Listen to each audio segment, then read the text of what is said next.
नमस्कार, आपका बात 25 में स्वागत है। तो बात 25 में आज एक महत्वपूर्ण जो फैसला आया है, जो कि निर्देश आए हैं सुप्रीम कोर्ट ऑफ इंडिया की तरफ से, जो अडानी के मामले में कुछ पिटीशनकर्ताओं ने बहुत ही बड़ी-बड़ी धांधलियों की और वेस्टेड इंटरेस्ट की बात की थी, तो उसको पूरी तरह से नकार दिया है। और साथ में हिंडनबर्ग की रिपोर्ट को, जो कि एक मंदड़िया की रिपोर्ट है, अमेरिका का मंदड़िया, और उसके साथ के अंदर जो सोरोस है, उनके साथ ही सब लोग टूल किट है। तो ये योजनाबद्ध तरीके से जो कुछ हुआ था, उस पे बहुत दिनों से बात हो रही है। तो आज सुप्रीम कोर्ट में भी ये बात आ गया, और जितनी भी ये जो वितंडाधारी हैं, जो कि देश लुट गया, बिक गया, अडानी को बेच दिया, अडानी ने ये कर दिया, वो कर दिया, ये सब अब शांत तो नहीं होंगे, ये कोई नया एंगल लेके आएँगे। तो इस विषय की बात करने के लिए हमने आमंत्रित किया अपने मित्र और जाने-माने फाइनेंशियल एक्सपर्ट रांची से श्री शशांक भारद्वाज जी को। तो शशांक भाई से ये बात करते हैं। शशांक भाई नमस्कार, आपका स्वागत है बात 25 में। नमस्कार। तो सुप्रीम कोर्ट में तो आज परखच उड़ गए ये सब प्रशांत भूषण और एंड कंपनी के, जिन्होंने अपने ऊट-पटांग तरीके से, मतलब कुल मिला के अडानी तो एक वाया मीडिया है, उनका टारगेट तो ये पूरा का पूरा जो एजेंडा है, ये पूरा का पूरा राजनीतिक है, ये सभी लोगों को समझ में आता है। तो आज उसके परकच्चे उड़ गए, तो इसके बारे में आप तो बड़ी लंबे समय से उस पे नज़र रखे हुए हैं, तो कृपया आप बताएँ, समझाएँ इस विषय को कि भई आज जो कैसे महत्वपूर्ण है और उसमें आगे क्या रहेगा? और अडानी ग्रुप के जो शेयर है, उसमें बहुत सारे लोगों का निवेश है, तो और उसमें भी क्या परिस्थितियाँ रहेंगी? तो ये आप समझाएँ। शशांक भाई, आपका स्वागत है बात 25 में। अदानी के विरुद्ध एक षड्यंत्र था, ये तो हम लोगों ने पहले भी परिचर्चा की थी। उसको जी। मानने का कारण ये था हुँ, कि अदानी एक बहुत बड़ा समूह बन चुका था और बहुत महत्वपूर्ण क्षेत्रों पे कार्य कर रहा था और उसके पूरे विश्व में कार्य चल रहे थे। ऐसे में कोई भी कंपनी कोई भी ऐसा कार्य नहीं करना चाहेगी, अगर वो कोई मूर्ख ना हो तो, कि जिससे उसकी प्रतिष्ठा पे आँच आए, उसके धन का क्षय हो। क्योंकि शेयर बाज़ार में तो एक भी बुरी बात उस कंपनी के धराशायी होने का प्रावधान रहता है या पूरा उसका जी, पूरी जी, उसकी संभावना रहती है। जैसे हम जी, उदाहरण के तौर पे बात कर सकते हैं कि जब अनिल अंबानी की कंपनियाँ अच्छी नहीं चली, तो आप देखिए सबके भाव कहाँ के कहाँ पहुँच गए। हालाँकि ये कचरे शेख चिल्ली और रुदाली कम्युनिस्ट और हाँ, समाजवादी जिनका आर्थिक ज्ञान शून्य होता है, ये बार-बार कहते हाँ, थे कि मोदी जी अनिल अंबानी की कंपनियों को समर्थन कर रहे हैं। हाँ, हाँ, अगर हाँ, किसी हाँ, कंपनी को का कोई समर्थन करेगा, तो वो कंपनी अच्छा करेगी ना। उसको हुँ, कार्यादेश मिलेंगे, उसको कोई उसका पक्ष लेगा, तो वो कंपनियाँ अच्छा करेंगी। सब कंपनियाँ तो वहाँ डूब गई। हुँ, तो ज्ञान तो इनको है नहीं, बोलने को कुछ भी बोल दो। तो इन्होंने कह दिया, अब कहने से क्या होगा? आरोप तो किसी पे कोई भी लगा सकता है। अंतिम निर्णय तो न्यायालय करेगा ना कि सत्य क्या है, असत्य क्या है। तो जब ये हुँ, न्यायालय में गए, तो हुँ, जब इनके पास तथ्य तो थे नहीं, रहते ही नहीं। हुँ, तथ्य ही रहते, तो ये समाजवादी कम्युनिस्ट होते क्या? इनका काम ही प्रोपेगेंडा है। हुँ, तो ये बेचारे प्रोपेगेंडा लेके वहाँ गए, अब वहाँ पे इनके पास कुछ प्रस्तुत करने के लिए था नहीं, तो इनको मुँह की खानी पड़ी और यहाँ तो हुआ उल्टा कि सिर मुड़ाते ही ओले भी पड़ गए। कहाँ तो गए थे बोलने की अदानी पे कार्रवाई करो, कहाँ हुँ। हिडेनबर्ग में किसने शॉर्ट सेल की थी, उनकी जाँच की बात आ गई। इन्होंने हाँ, तो पूरा ये पूरा इसको समझाइए ये आप कि साबित कर दिया। ये एक, इसमें निश्चय ये लगता रहा है कि हिंडनबर्ग जो है, उसके संपर्क सूत्र भारत में भी रहे हैं, और कुल मिला के ये जो भी कुछ कार्यक्रम हुआ है, इसका मुख्य उद्देश्य राजनीतिक जो है वो नारेबाज़ी, या कि राजनीतिक विद्वेष की भावना से किया गया है। तो ये जब इनके ऊपर ही उल्टे पड़ गए कि भई आप तो खुद, क्योंकि ये खुद उसके पिटीशन में ये श्रीमान प्रशांत भूषण वगैरह जो हैं, और तीस्ता सितरवाल वगैरह जो हैं, ये जॉर्ज सोरोस के साथ में ये सब करते रहे हैं। तो इस जो उल्टा जांच का आदेश, एक निर्देश दे दिया गया है कोर्ट की तरफ से, तो उस वो कैसे आगे चलेगा? आप क्या समझते हैं उसके बारे में? देखिए, अभी कोई भी सौदे छुपाए नहीं जा सकते।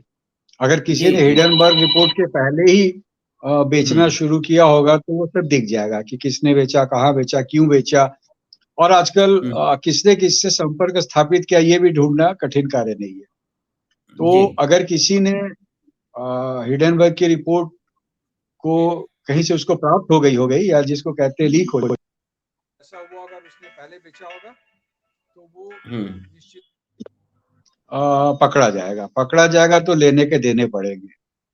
जी। तो इस दिशा में कार्य आगे बढ़ेगा और हुँ, जो इसने षड्यंत्र के रूप में ये कार्य किया है, वो सब उनको दंड भी मिलेगा। हुँ।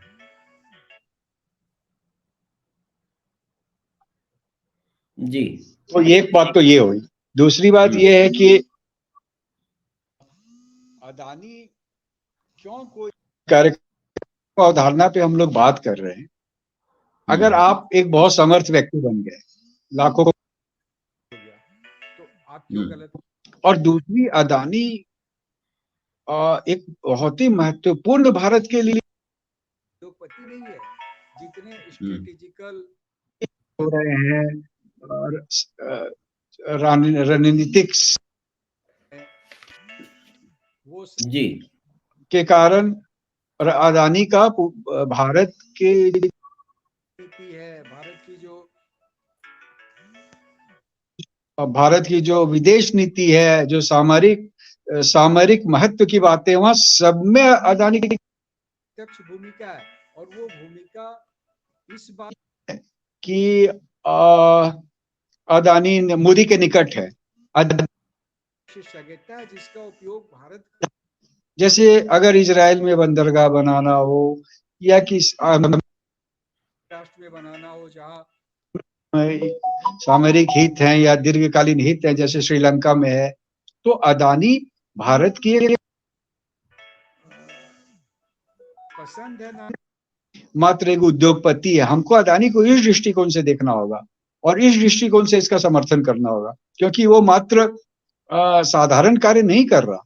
तो ये जो अदानी विरोधी व्यक्ति थे, मूलतः ये अदानी विरोधी नहीं है। अगर अदानी विरोधी हैं, तो बंगाल में अदानी को क्यों काम मिल रहा?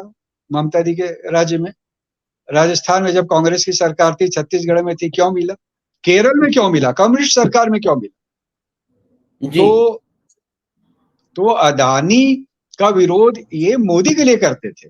ये मात्र ये थोड़ी कहते कि अदानी दुष्ट है, अदानी ने गड़बड़ की, अदानी को दंडित करो। ये क्या कहते हैं? मोदी ने अदानी का समर्थन किया, मोदी ने अदानी को सहयोग किया, अदानी का विकास हुँ। मोदी।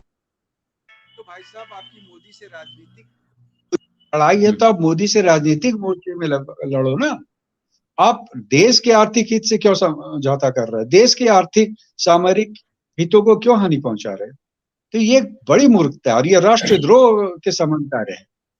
हाँ। आप राजनीतिक विरोध के लिए आप स्वतंत्र हैं, लेकिन कृपया करके भारत के हितों को चोट मत पहुंचाइए।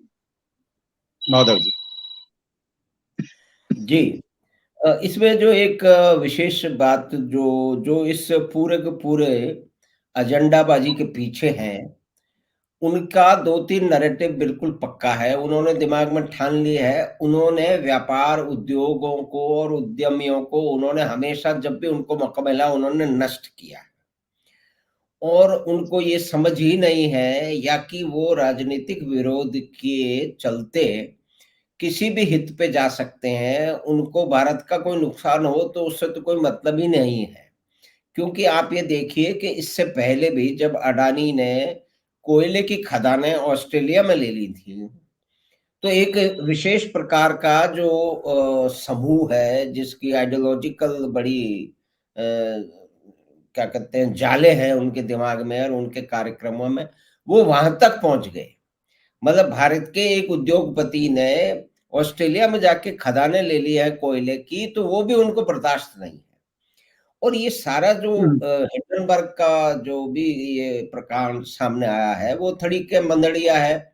वो पहले भी इस तरह के कार्य कर चुका है और अमेरिकन गवर्नमेंट ने तो जो पोर्ट श्रीलंका में है उसके अंदर इन्वेस्टमेंट कर दिया है, तो उन्होंने तो देख समझ के किया है। और दूसरी बात ये है कि ये सारा शुरुआत ही तब हुई है जब अडानी के पास में हैफा का पोर्ट आ गया। पहले वो चाइना के पास था, चाइना के पास 2 पोर्ट थे। एक पोर्ट जो उनका मोस्ट इम्पोर्टेंट है हैफा का पोर्ट, वो अडानी ने अपनी बिडिंग करके लिया है और वहाँ के जो नेतृत्व है, उन्होंने उनको प्रेफ़र किया है अपने सामरिक महत्व के हिसाब से।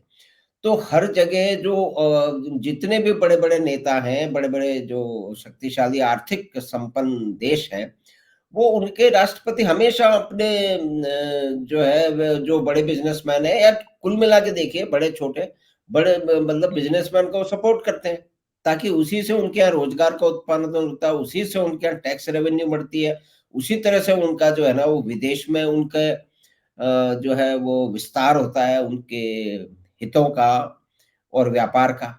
तो ये इनको समझ में नहीं आती है। ये तो कह रहे हैं कि इन्होंने बिल्कुल ही जब ऐसा कहा गया कि ऐसा करने से देश को नुकसान होगा, तो वो तो बहुत ज़्यादा उछलने लग गए। क्योंकि इन चीज़ों की ना उनको समझ है, वो अपने राजनीतिक हितों के क्षुद्र राजनीतिक हितों की उसको साधना के लिए वो किसी भी स्तर तक गिर सकते हैं। कि बहुत बड़ा समूह है, जिसमें भारत के भी बहुत सारे लोग उसमें शामिल हैं और विदेशी शक्तियाँ भी हैं जो कि थैले लेके बैठी हैं। और यहाँ पे ये सार हर चीज़ पे हल्ला मचाते हैं, लेकिन ये हल्ला नहीं मचाते कि भई किस तरह से चीन का पैसा भारत के मीडिया में आ रहा था। तो ये सब चीज़ के देखते हुए अब आगे जो अडानी के शेयर हैं, जो कि जिन लोगों ने अडानी के शेयरों में निवेश कर रखा है, तो उनमें से किन के ऊपर आप अगर आपको कोई पूछे कि उनसे कि भई आपसे इसमें सलाह लें, तो कौन से हैं और इनकी गति अब क्योंकि ये बहुत बड़ा एक साया उठ गया है करीब-करीब, कुछ इंक्वायरी ज़रूर होंगी, तो ये कल से कैसे चलेगा? आपका क्या इसमें आकलन? नहीं, पहली बात तो इनका राजनीतिक हित हमको नहीं कहना चाहिए। ये तो अहित वाले व्यक्ति हैं, हित तो ये कर ही नहीं सकते किसी का। ठीक जो बात। मोदी विरोधी षड्यंत्रकारी हैं, ये हित हित इनके शब्दकोश में शब्द ही नहीं है। हुँ, हुँ। वामपंथी और समाजवादी अहितवादी है, हितवादी नहीं है। हितवादी रहते तो इनकी विचारधारा वैसे रहती, इनके कार्यक्रम वैसे रहते, आचरण वैसा रहता। हुँ, और अब अदानी के शेयरों में हाइड्रोकार्बन में भारत सरकार की बड़ी महत्वाकांक्षी योजनाएं हैं। हुँ, उसमें करीब 15 लाख करोड़ रुपए का अगले 10 वर्षों में व्यय का अनुमान है। अगर वैसा हुँ, होता है तो अदानी इंटरप्राइजेज हुँ, बहुत अच्छा लगता है। और हुँ, अदानी पोर्ट इसलिए कि पोर्ट पे जो अभी जिसको कार्गो हैंडलिंग कहते हैं बहुत बढ़ गई है और हुँ, अदानी का हुँ, उसमें हुँ। बड़ी भूमिका है। तो ये 2 शेयर अच्छे हो सकते हैं, लेकिन फिर मैं कहूँगा कि अपने वित्तीय विशेषज्ञों से अवश्य सलाह ले लें। हाँ, हम एक बिल्कुल, बिल्कुल। सामान्य चर्चा कर रहे हैं, परिचर्चा है ये, कोई सलाह नहीं है निवेश की। जी। तो ये 2 अच्छे हो सकते हैं। और अदानी को लेके इन्होंने जो मोदी पे निशाना साधा है, तो ये उल्टा ही पड़ेगा और पता नहीं ये सीख क्यों नहीं रहे। पिछले चुनाव में भी इन्होंने इस तरह की बातें की थी और इन्हें हुँ, 50 के आस-पास सीटें मिली। तो इनको हुँ, समझना चाहिए कि जनता को उन बातों पे विश्वास नहीं है कि हुँ, आप अकारण आरोप लगा देंगे और कोई उसको मान लेगा। वो सब युग बीत गया। अब हुँ, एक जागरूकता का युग है, सूचनाओं का आदान-प्रदान तीव्र है, हुँ, सबके पास संसाधन है अपनी बात रखने का। तो अच्छा हुँ, हो कि ये एक सकारात्मक कोई हुँ, विकल्प की बात करें, वहाँ समझाएँ हुँ, और हुँ, कैसे आर्थिक विकास हो, कैसे राष्ट्र की आमदनी बढ़े, सुविधाएँ बढ़े। भारत में अभी भी प्रति व्यक्ति आय कम है, प्रति व्यक्ति खपत कम है, तो कैसे जनता की आय बढ़े, कैसे उसके पास सुविधा के साधन बढ़े, इन पे बात करनी चाहिए।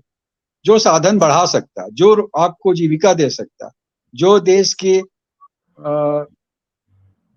राजस्व में वृद्धि कर सकता है, उसकी आप आलोचना करते हो। तो आप कैसे राष्ट्र हित की बात करते हो? समझा दो हमें। अब अगर आप करों का एक आकलन करेंगे तो देखिए कॉर्पोरेट टैक्स कितना आता है। हुँ, आप वेतन का आकलन कर ले तो सरकार तो वेतन जो अपने कर्मचारी को देती है, लेकिन निजी क्षेत्र में भी वो अपनी आय का एक बड़ा भाग अपने कर्मचारियों के वेतन पे व्यय करते हैं। आप आंकड़े निकाल के देख लीजिए। जी। तो बिना तथ्य जाने, बिना वास्तविक स्थितियों का मूल्यांकन किए हुए ये हम्म। समाजवादी, वामपंथी कुछ भी बोलते हैं। हर जगह पिट गए, हर जगह शासन प्रणाली इनकी असफल हो गई, फिर भी इनको बुद्धि नहीं आई है। बुद्धि क्या आएगी? ये स्वभाव से ही अराजकवादी, विध्वंसवादी, कुंठित और दूसरे के धन पे दृष्टि जमाने वाले गीधे जैसे लोग हैं। और इनको भ्रम ये हो गया कि परम ज्ञानी है। तो जब किसी मूर्ख व्यक्ति को भ्रम हो जाए कि वो परम ज्ञानी है, तो उसका विनाश हो जाता है। इसलिए इनका भी विनाश हो गया है, होता रहेगा।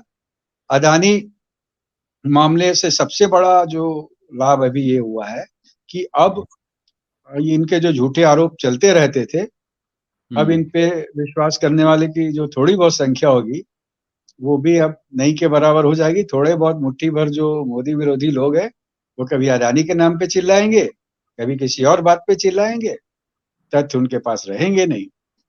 तो इस घटनाक्रम का पटाक्षेप तो अच्छा ही हुआ है, माधव जी।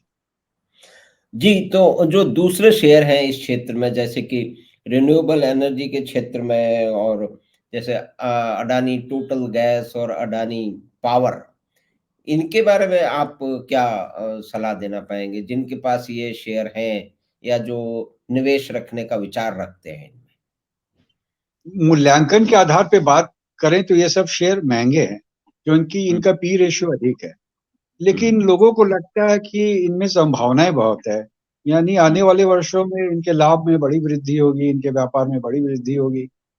हुँ, तो उस आधार पे गिरावट पे इनको आप इकट्ठा कर सकते हैं। और आक्रामक खरीदारी तो मुझे अभी उतनी उचित नहीं लगती इन दो शेयरों में। हुँ, हुँ, पर हुँ। अगर आप अपने फिर भी निवे सलाहकार जो हैं आपके, उनसे सलाह ले लीजिए। हमें तो प्रथम दृष्टया ये लगता है कि अदानी एंटरप्राइज और अदानी पोर्ट अदानी ग्रुप में सबसे अच्छे शेयर हैं। अडानी पोर्ट के बारे में बार-बार अच्छा, भी एक बात होता है। आपको और बता दूं जी, जी, कि जी। लगता है ना कि अदानी बहुत महंगा शेयर हो गया, अदानी इंटरप्राइजेज। अदानी इंटरप्राइजेज का मार्केट कैप 3,42,000 करोड़ रुपए है, और हुँ, वो H D F C bank और रिलायंस से का 20% के आसपास है। तो आप हुँ, समझ सकते हैं कि ऐसा नहीं कि कोई बहुत अधिक मूल्य हो गए हैं। बाजार पूंजीकरण के, मार्केट पूंजीकरण के अनुसार। हुँ, लेकिन क्योंकि एक हल्ला है, विरोध करो। हमारे एक मित्र थे, अधकचरे समाजवादी हुँ, पत्रकार जी थे। हुँ, वो जब अदानी का शेयर गिर रहा था तो प्रतिदिन पूछते थे ट्विटर, अब अदानी का धन कितना रहा, अब धनी व्यक्तियों की सूची में कितने रहे। अरे भाई, तुम सब्जी उगा रहे हो, तुम जो कार्य कर रहे हो वो करो ना। अदानी हुँ। का धन गिरने से तुमको क्या व्यक्तिगत लाभ है? नहीं, इसमें और बड़ा उसका धन इसमें बढ़े, इसमें उसका इसमें अदानी का लोग धन बढ़े तो उसका व्यय भी होगा ना। धन बढ़ेगा तो नए कारखाने लगाएंगे, नई परियोजना लाएंगे, नए लोगों को जीविका देंगे, समृद्धि का विस्तार होगा। तो ये मानसिकता है इन लोगों की। तो ये मानसिकता से अब काम चलने वाला नहीं, कोई इनके छलावे में आता नहीं। आप देख लीजिए चुनाव के परिणाम। पहले इस तरह की अपशब्द कह के, उद्योगपतियों को अपशब्द कह के, व्यापार उद्योग को अपशब्द कह के ये जनता का समर्थन ले लेते थे। हुँ, लेकिन अब लोगों को पता चला कि नहीं, ये तो भारत के लिए खलनायक है, भारत के लिए अच्छा सोचने वाले व्यक्ति नहीं है, माधव जी। जी, तो शशांक भाई, आपका बहुत-बहुत धन्यवाद कि ये जो खलनायक हैं, इनका जो एक प्रपंच था, उसकी पोल खुल गई है और जनता अब बेहतर तरीके से समझ पाएगी कि ये सब खोखले आधार पे, बिना किसी जानकारी के, बिना गणनाओं के, एक नारेबाज़ी के आधारित ये सारा का सारा ये प्रचार करते हैं, जिसमें अगर वास्तविकता में जाएँ तो कोई बहुत अधिक होता नहीं है और बहुत ही उथले किस्म की जो है वो राजनीतिक जो प्रतिद्वंद्विता है उसके ये शिकार हैं। और बल्कि राजनीतिक प्रतिद्वंद्विता भी नहीं है, बल्कि एक तरह से कहें कि घृणा है इनको कि ये परिवर्तन हो कैसे गया। उस घृणाओं के कई आयाम हैं, उस पे कभी अलग बात करेंगे। जी। एक अंतिम बात बोलूंगा, ये जी। वस्तुतः विध्वंस करता है। इनका काम है विध्वंस करना।